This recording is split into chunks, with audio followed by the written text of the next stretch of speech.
Владата вчера ја усвои иницијативата за заштита на Осоговските планини и на Шара, откако одлучи да ги прифати двата предлози на Министерството за животна средина и просторно планирање.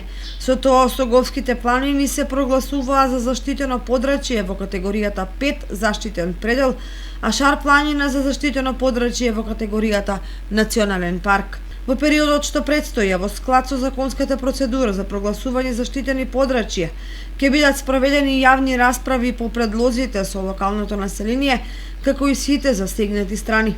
Откако мислењата и забелешките ќе бидат усогласени, ќе се пристапи кон изготвување на конечни предлози за прогласување на овие локации за заштитен предел и за национален парк. Меѓутоа, непосредно по објавувањето на одлуката на владата, со реакција се јави од Ловечката федерација на Република Северна Македонија, од каде сметаа дека новите статуси на двата планински предели негативно ќе се одразат врз ловното стопанство и врз редица други придобивки на граѓаните.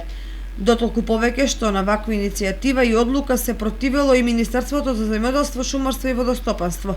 Представниците на Ловечката федерација ја оценуваат како неопринципиелна одлуката, која според нив ќе предизвика сериозни реперкурсии врз ловството, рибарството, собирањето шумски плодови, приватната сеча на шуми и земјоделската дејност во планинските реони.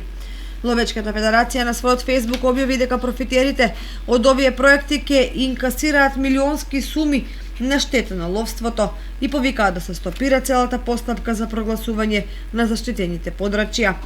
Сето ова најавува интересна и мощна и проблематична јавна расправа, како со локалното население, така и со засегнатите страни кои ќе сакаат да си ги заштитат своите интереси.